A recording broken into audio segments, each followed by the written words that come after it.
Hi നമസ്കാരം, പ്രതീഷാണ്.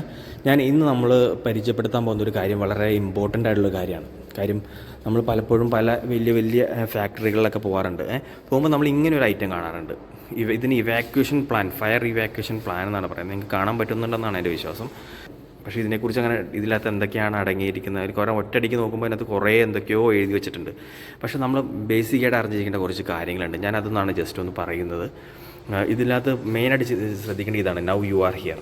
കണ്ടോ, അതായത് നമ്മളിപ്പോൾ നിൽക്കുന്ന ലൊക്കേഷനാണ് ഈ കാണിച്ചിരിക്കുന്നത്. ഈ റെഡ് ഡോട്ടിൽ നൗ യു ആർ ഹിയർ എന്ന് കാണിച്ചിരിക്കുന്നത്. നമ്മൾ ഇപ്പോൾ ഈ ബിൽഡിങ്ങിൻ്റെ ഏത് ഫ്ലോറിലാണോ ആ ഫ്ലോറിൻ്റെ ഈ പൊസിഷനിലാണ് നമ്മൾ നിൽക്കുന്നത്. ഇപ്പോൾ ഒരു ഫയറോ അല്ലെങ്കിൽ എന്തെങ്കിലും ഒരു എമർജൻസി സിറ്റുവേഷനോ വന്നു കഴിഞ്ഞാൽ ഇതിൻ്റെ നിയറസ്റ്റ് ആയിട്ടുള്ള എക്സിറ്റ് എവിടെയാണെന്നുള്ളത് നമുക്ക് കാണാൻ പറ്റും. കണ്ടോ, ഇവിടെ എക്സിറ്റ് എന്ന് കാണിച്ചിട്ട്. അപ്പോൾ അത് നമ്മൾ നിൽക്കുന്നതിന് ലെഫ്റ്റ് സൈഡ് വഴി പോയി കഴിഞ്ഞാൽ ഈ എക്സിറ്റ് ഉണ്ട്. ഇവിടെ ഈ വഴി എക്സിറ്റ് വഴി നമുക്ക് പുറത്തേക്ക് പോകാനായിട്ട് സാധിക്കും എന്നുള്ളതാണ് കാണിക്കുന്നത്. പിന്നെ അത് കൂടാണ്ട് കണ്ടോ, ഇതിലുള്ള മേജറായിട്ട് കാണിച്ചിരിക്കുന്ന ലൊക്കേഷനിൽ ഇത് കണ്ടോ, ഫയർ എസ്കേപ്പ് റൂട്ട് ഗ്രീൻ കളറിലുള്ള ആരോയാണ്.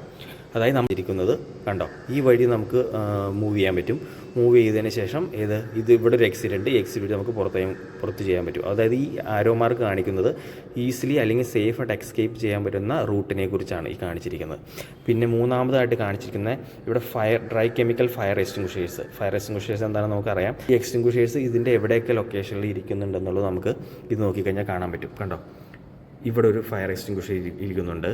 ഇതുകൂടാതെ ഇവിടെയായിട്ടൊരു ഫയർ എക്സ്റ്റിങ്ക്വിഷർ ഇരിക്കുന്നുണ്ട്.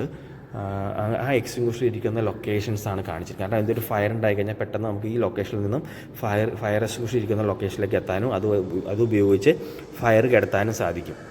അതിന് വേണ്ടിയിട്ടുള്ളതാണത്. പിന്നെ അതിനകത്ത് കാണിച്ചിരിക്കുന്നത് ഫയറിൻ്റെ പലതരത്തിലുള്ള ഫയർ എക്സ്റ്റിങ്ക്വിഷേഴ്സിൻ്റെ സിമ്പിൾസ് ഇതിനകത്ത് കാണിച്ചിട്ടുണ്ട്.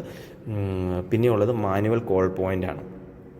മാനുവൽ കോൾ പോയിൻ്റ് എന്ന് പറയുന്നത് ഇപ്പോൾ ഇവിടെ കാണിച്ചിരിക്കുന്നത് ഇതാണ് manual MCP, manual call point. Manual call point എന്ന് പറഞ്ഞാൽ എന്തെങ്കിലും ഒരു എമർജൻസി സിറ്റുവേഷൻ ഉണ്ടാകുമ്പോൾ നമുക്കിവിടെ നിൽക്കുന്ന സമയത്ത് ഒരു ഫയർ ഉണ്ടായി നമുക്ക് മറ്റുള്ളവർ വിവരം അറിയിക്കുന്നത് ആ മാനുവൽ കോൾ പോയിൻ്റ് ഉപയോഗിച്ചിട്ട് നമുക്ക് മറ്റുള്ളവരെ വിവരം അറിയിക്കാനായിട്ട് സാധിക്കും. അതിൻ്റെ പ്രവർത്തിക്കാം നമ്മൾ ഏതെങ്കിലും ഒരു ഫാക്ടറിയിലോ അല്ലെങ്കിൽ ഹോസ്പിറ്റലിലാണ് മെയിനായിട്ടും.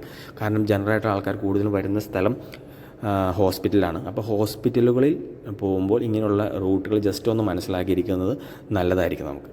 Okay, thank you.